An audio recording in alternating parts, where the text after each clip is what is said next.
Hour 11 was the second flight of the day. The weather was good. The plan for this flight was to try and improve on all of the items Greg listed in his hour 10 review.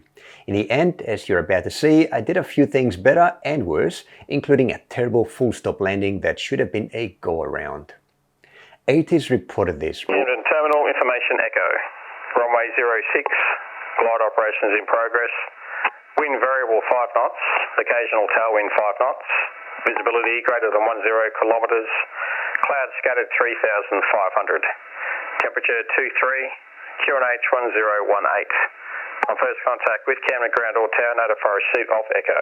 So the weather was as good as it gets. The last flight was only a couple of hours earlier and everything was fresh in my mind. Would have to refuel Julia Bravo Charlie and add some additional AVGAS and then fly the circuit. My job was to improve on all the items that Greg highlighted in his review.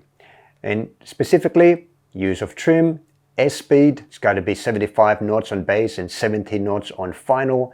Power must be reduced when leveling off after a climb via the ASPT method, altitude, speed, power, trim. Reduce tension on the control column and my death grip. We walked to the plane, moved it to the BP Bowser and did the refueling. Soon we were ready for departure. The first circuit sets the stage for the rest, so I wanted to make this good, but I managed to get my radio call wrong. Camden Tower, Julia Bravo Charlie at holding point 6, ready for circuits. Bravo Charlie, Camden Tower, runway 06, cleared for takeoff. Cleared for takeoff, Julia Bravo Charlie. Greg pointed out 2 errors. The designation for my position was holding point Alpha, not holding point 6. My call should have been Camden Tower, Julia Bravo Charlie at holding point Alpha, ready for circuits. My response to the ATC must acknowledge all of the ATC instructions, not just part of it. So I should have said cleared for takeoff, runway 06, Julia Bravo Charlie. Anyway, my takeoff was relatively good. I was stable on the center line, checked P's and T's, static RPMs and airspeed were alive, and I did a good rotation at 60 knots. I kept the climb at around 10 degrees as the speed increased to the best rate of climb. During the upwind climb, my heading drifted slightly to the left. This is something that I need to improve. I started the left turn to crosswind just as I climbed to 1,000 feet, and the turn was 15 degrees since I was still climbing and still at full power. I leveled off at 1,300 feet and trimmed for the speed. Speed picked up quickly and I was late to power down. I was also late to start my downwind turn and Greg had to remind me. I almost got us to the edge of the airport control boundary. When I started with the left turn to downwind, I was already late and my speed was high, and that caused the plane to pick up altitude. I even turned too much to the left and had to correct it by returning to the right to get my heading parallel to the runway. I hadn't done well so far and not much of an improvement from previous circuits. I prepared for the left turn to base, reduced RPMs to 1800, trimmed for that speed and extended 10 degrees flap once airspeed was below 110 knots. I did the lookout and commenced the 30-degree left turn. Airspeed at the start of the base was 80 knots, but it should have been 75 knots, so I used altitude to reduce speed, and Greg had to prompt me to do this. I managed to trim and stabilize the plane at 75 knots, but I forgot to extend 20 degrees flap and did the lookout before the left 30-degree turn for the final leg. On final, I used altitude to reduce speed to 70 knots. I'm finally starting to create a habit of using altitude to control speed. I added full flap and reduced RPM to 1500.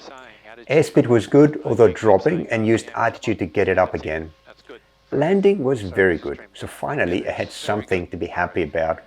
Despite that, I was unhappy about almost everything else I did in the first circuit. There's a lot of room for improvement. Circuit 2 began. I kept on the runway heading for the entire upwind leg, which was great. Turning to crosswind was better than in the previous circuit. Again, my turn was late because I was flying behind the plane. I did the bumpfish checks, flaps down, slightly off at the heading, anticipating a left turn, but let the speed drop. I turned base but forgot to reduce power to 1500 RPM. I started to turn into final, received clearance for touch and go from tower, and Greg left me to do the landing on my own. It was a decent landing, though a little bit to the left of the center line, again something to work on. There were several more circuits. In each one I kind of improved something but regressed in something else. The worst landing was the last one, as I hovered halfway down the runway until I managed to land. This was a mistake. I should have gone around. This is now ingrained in my brain. Do not land unless the plane is stable and has sufficient runway for an emergency. With half the runway behind me, the remaining is just insufficient, and a go-around is the best course of action. I was a bit shaken about this. Greg took control and got us off the runway and back to taxi. I've got mixed feelings about hour 11. I made some noticeable improvements, but my landing in the last circuit and the lack of proper judgment to go around had an impact. I concluded that I need to start thinking like a pilot in command, not like a student, if I'm going to be able to make such decisions and not wait for Greg to tell me what to do. I also need to relax and allow my brain to function with the flow and ahead of the plane.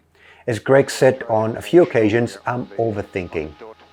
Next time, get my speeds, heading, power, attitude, checks, radio timing and spacing right.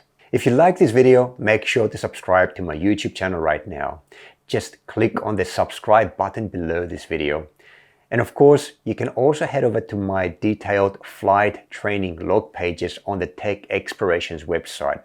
In these pages, I document in detail all of my experiences and learnings from each one of my training flights. These logs contain a goldmine of information for any aviation student or anyone interested in aviation. Until next time, I wish you clear skies and safe landings.